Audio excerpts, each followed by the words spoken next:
नमस्कार मित्रों, मैं हूं आचार्य सूर्यमन और आप देख रहे हैं मातृशक्ति। मित्रों, जैसा कि आप आजकल सुन रहे हैं कि कथा व्यासपीठ से कथावाचक कुछ भी बोल रहे हैं, चाहे अली मौला हो या फिर कोई कह रहा है कि नमाज के समय कथा को रोक देनी चाहिए या शराब से कॉन्फिडेंस बढ़ता है। तो मैं उन सभी से प्रश्न करना चाहता हूँ, चाहे वो पूज्य श्री चिन्मयानंद बापू जी हों या फिर देवी चित्रलेखा हों या फिर पूज्य मुरारी बापू जी हों, जो भी अली मौला इत्यादि को समर्थन करते हैं, मेरा उनसे प्रश्न है। जैसे देवी चित्रलेखा ने कहा था कि नमाज हो रही थी तो मैंने कथा बंद कर दी और सभी को कर देना चाहिए, सर्वधर्म समन्वय की बात कर रही थी।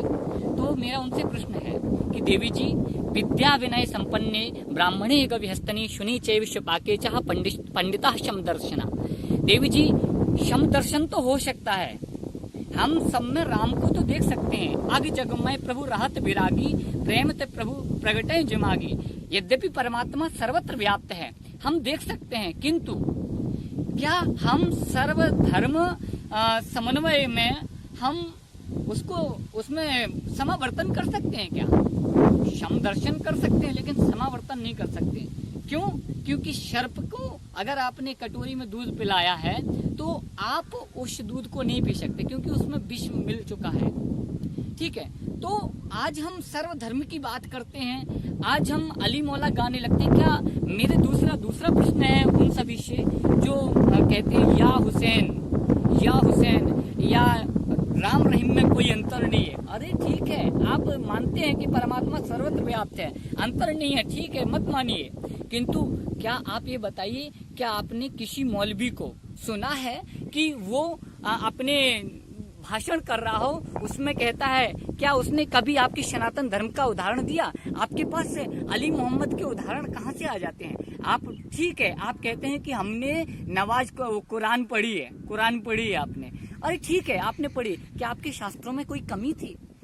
हमारे शास्त्र हैं, हमारे 6 शास्त्र हैं, 4 वेद हैं, 18 पुराण हैं, उपनिषद हैं, औपनिषद हैं, क्या इनमें कोई कमी थी? क्या आपने इनको पढ़ा? आप बात करते हैं शास्त्र सम्मत, आप कहते हैं कि हम अली मौला गाएंगे। अरे भैया, हमारे पास कोई राग रागनियों की कमी है क्या? हमारे पास छंद नहीं है क्या? सोरठा नहीं है? हमारे पास रामचरितमानस की चौपाइयां नहीं है क्या? फिर भी आप कैसी बात करते हैं?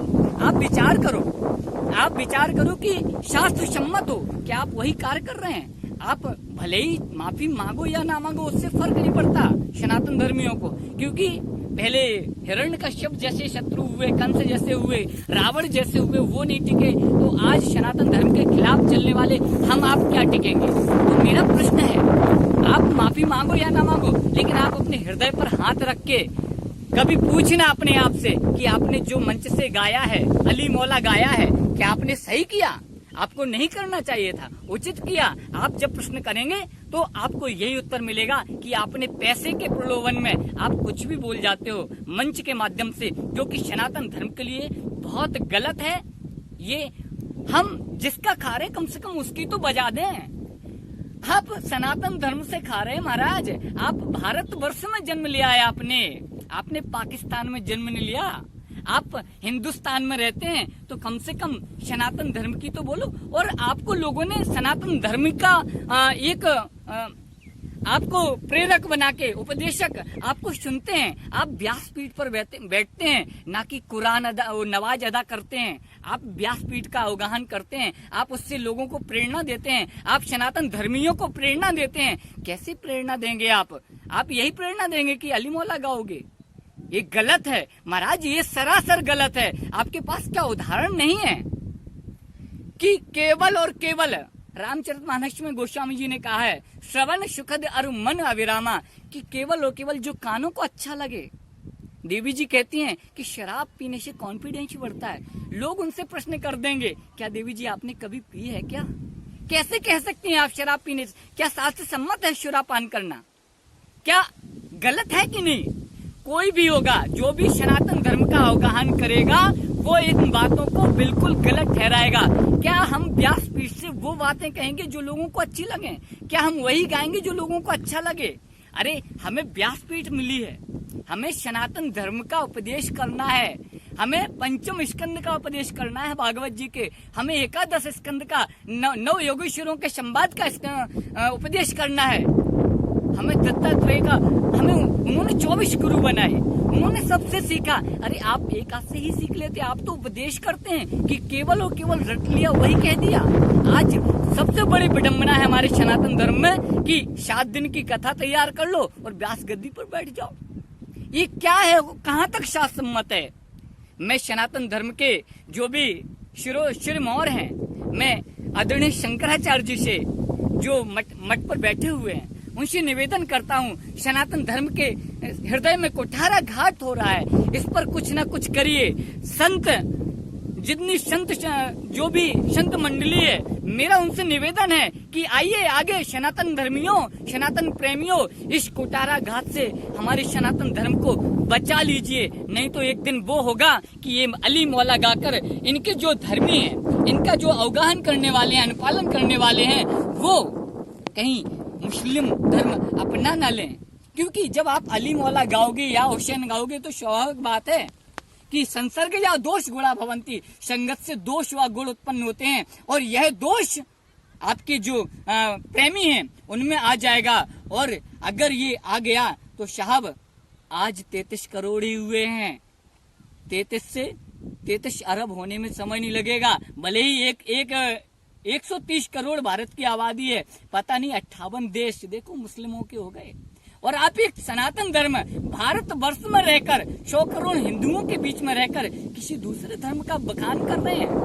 क्या उन्होंने, अच्छा आपसे प्रश्न है मेरा, क्या उन्होंने नमाज रोकी थी? 7 दिन आप यही कह देती हैं। आपको यदि डिस्टर्ब होता है तो आप अपनी नमाज बंद कर दीजिए, कथा सुनिए प्रेम से श्री राधा रानी की। सर्वधर्म समन्वय की बात करती हो तो मेरे सभी वक्ताओं से मेरा प्रश्न है, मैं उनसे सबसे निवेदन भी करता हूँ, कृपया इन बातों को दूर करिए जो आपके अंदर गंदगी बैठ चुकी है केवल और केवल पैसे के प्रलोभन में। अरब कंट्री में आप कथा सुनाने जाते हो, आपको पैसा मोटी रकम मिलती है, कोई फर्क नहीं पड़ता मुझे, लेकिन कम से कम अपने धर्म को तो बचा लीजिए। भगवान गीता में कहते हैं स्वधर्मे निधनम श्रेया पर धर्मो भयावा, अपने धर्म में मर जाना मिट जाना श्रेयस्कर है बजाय दूसरे के धर्म को अपनाने के। भारत का, देश का फौजी सीमा पर आपकी सुरक्षा के लिए लगा है, अपने देश के लिए प्राण न्यौछावर कर देता है, फिर भी और आप चिकनी चुपड़ी बातें केवल और पैसे के प्रलोभन में। कहीं अगर फौजी पैसे ले ले तो क्या होगा?